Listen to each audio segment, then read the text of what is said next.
graphics. Please just come on.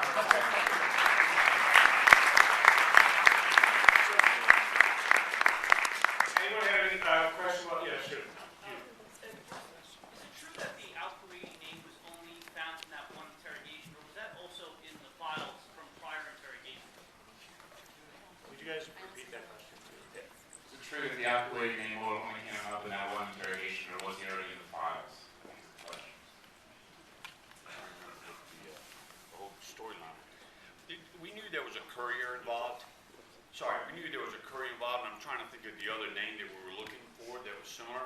And then when it finally popped, that's when, again, as you notice in the movie, they talk about one significant piece of data that's suddenly sitting out there, and now you know it's that they're there. So you know, it's not a lot of aha moments, but it's a lot of moments, and that was definitely, though, I'd say an aha moment. Yeah, I don't know the answer to that question either, but the way you put these together and identify a person is you get all these tiny bits and pieces, and they are over a period of years. So it's very possible there was something back there, but it didn't mean anything. Okay. Anyone else? Sure, this is maybe we're talking about. Is it scary for you guys to have participated in this movie? The question was, is it scary for these guys to have participated in this movie? Not for me, actually, because I'm already out there. I teach, and I've written some things in the public domain, so it's all the same. I'm horrified for not the reasons you're thinking. I'm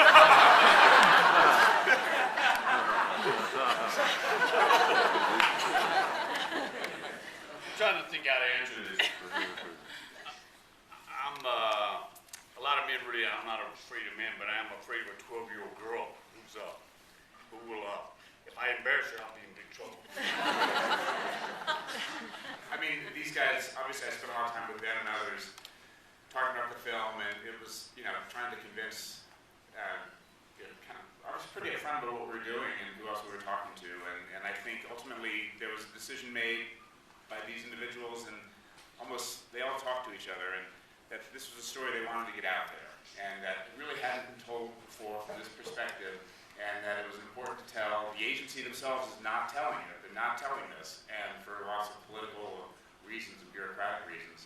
And you know, I think it may be sort of horrifying on a personal level, but I think there's also a desire just to get the story out. Gentleman in the back there, standing up. I think this is a really incredible film. I think you should all feel incredible. We all owe you an amazing debt of gratitude for the work that you've done. Do you feel somewhat vindicated if the message of this film gets out and people really understand what you all went through and how you were kind of crucified and vilified? And now, do you feel like this film is going to give you an opportunity to get some vindication? The question was, did they feel somewhat vindicated?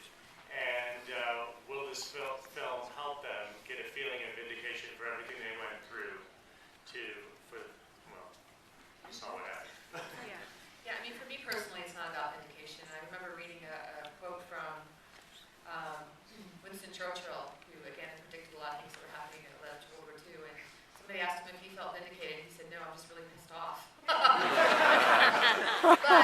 But I do hope, and I think we all hope, that this will change the atmosphere of how people treat people in the intelligence world. That's what I want to come out of this.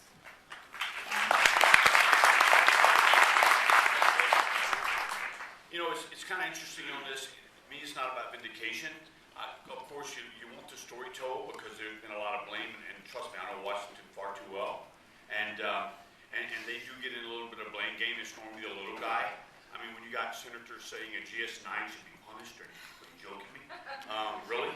And so, but I think the message and toward the and I got to tell you right now, I think they did. I learned a lot about your industry through this process, and the respect I have, a whole renewed respect. Of course, you can imagine before, you're probably not in my most respected category.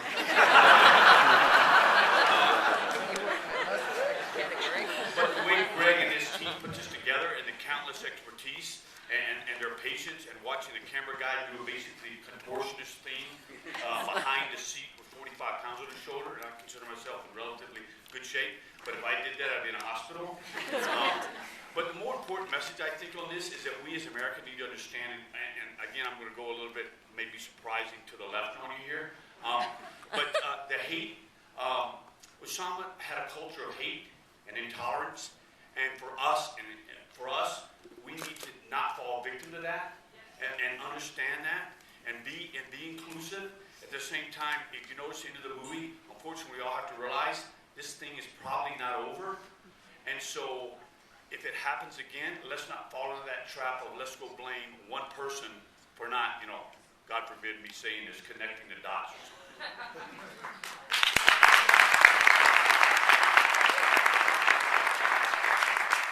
Sure, this gentleman right down front here. To what extent did the government cooperate, and did you have to clear any of the testimony or the interviews with former employees of the agency? The question was, to what extent did the government cooperate, and did they have to clear any of the testimony of the subjects in this film? I mean, the CIA was aware of this project, as was the White House. They really did not cooperate in any meaningful way. That's and other projects, perhaps they cooperated on a bit too much.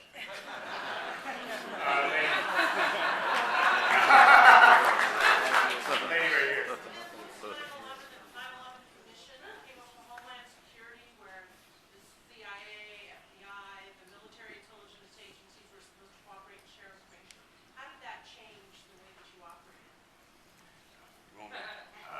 The question was the post 9/11 Commission and Homeland Security. How did that change how these people up here operate?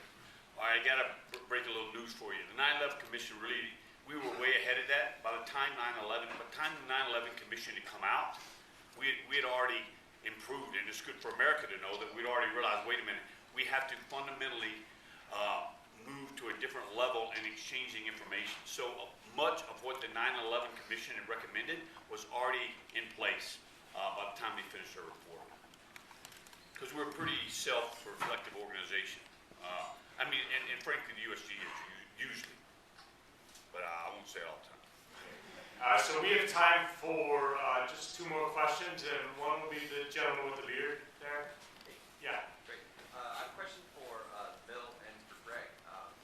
You guys, it's awesome work with those graphics, and I was wondering how closely you guys work together to design those kind of intermediary graphics. You guys keep talking about connecting the dots, and I noticed that when a lot of these graphics came on and you were circling kind of like these identifying traits about certain terrorists that you guys were going after, that was really putting a lot of the dots kind of connecting in my mind, and I wanted to see how you guys kind of work together to design it. Well, okay, yeah, that's a great question. I'm so glad you asked it. When Joe, Mimi, and I, the editor, started talking about sort of Would you repeat? the question is how we work together with Mill to do the graphics and sort of connect the dots visually. Months ago, we all sort of felt like we needed some kind of visual element in this. And in our early sort of story meetings back in April, we would sit around and say, well, we need to get this guy here is going to do all that for us. We had no idea